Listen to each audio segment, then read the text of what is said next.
दोस्तों, जरा सोचिए। एक गांव का नौजवान जो अपने मोबाइल पर कुछ नया सीखना चाहता है, लेकिन हर बार इंटरनेट खत्म हो जाता है।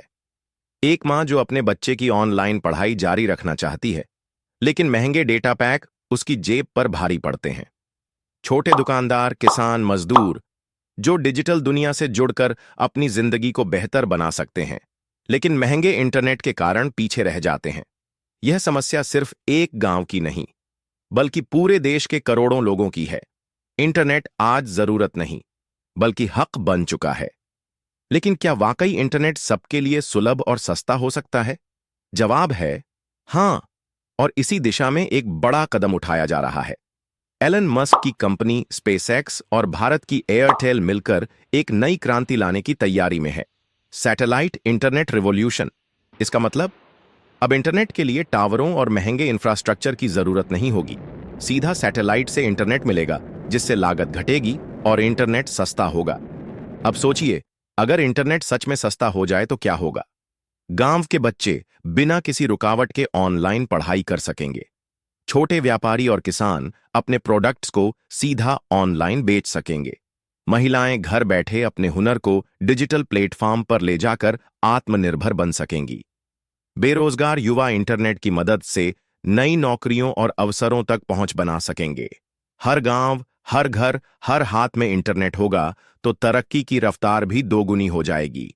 लेकिन सवाल यह है कि यह मुमकिन कब होगा? सैटेलाइट इंटरनेट को भारत में लॉन्च करने के लिए सरकार की मंजूरी जरूरी है। सुरक्षा और अन्य कारणों से सरकार को फैसला लेना होगा कि इसे देश भर में लागू किया जाए या नहीं। हाल ही में जब प्रधानमंत्री मोदी अमेरिका दौरे पर गए थे, तो उन्होंने एलन मस्क से मुलाकात की थी। इस मुलाकात के बाद भारत और अमेरिका के बीच एआई, इनोवेशन, स्पेस एक्सप्लोरेशन और सस्टेनेबल डेवलपमेंट में साझेदारी बढ़ाने की बात कही गई।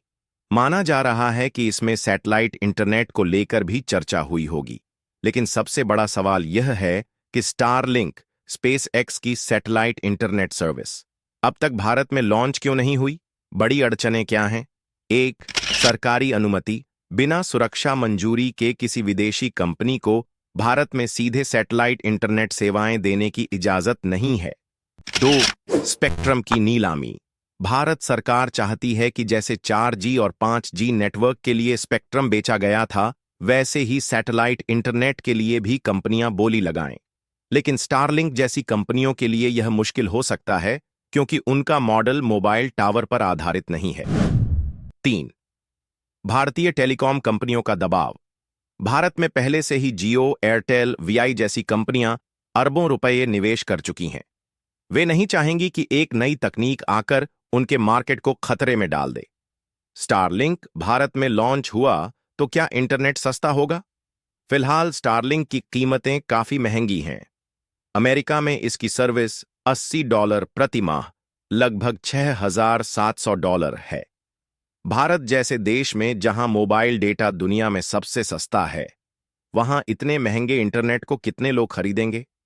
लोग यहां 200 से 300 रुपये में महीनों तक अनलिमिटेड डेटा इस्तेमाल करते हैं, तो 6,700 रुपये खर्च करना किसके बस की बात होगी? तो फिर स्टारलिंक भारत में कैसे टिकेगा?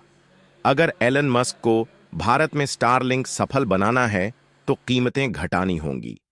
जब जियो ने टेलीकॉम इंडस्ट्री में कदम रखा था, तो उन्होंने फ्री डेटा देकर पूरे बाजार को हिला दिया था। अगर स्टारलिंक भी कुछ ऐसा करता है, जैसे कम कीमत पर हाई स्पीड इंटरनेट, तो भारत में उनकी सफलता तय है। लेकिन यह तभी होगा जब सरकार नीतियों में बदलाव करेगी और टेलीकॉम कंपनियां इसे रोकने की कोशिश नहीं करेंगी। तो भारत का भविष्य क्या है? क्या स्टारलिंक भारत में एक नई डिजिटल क्रांति लाएगा, या फिर भारतीय टेलीकॉम कंपनियां इसे रोकने में कामयाब होंगी?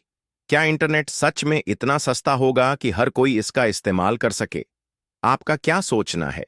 क्या भारत में सैटेलाइट इंटरनेट का भविष्य है, या यह सिर्फ एक सपना है? अपनी राय कमेंट में बताइए।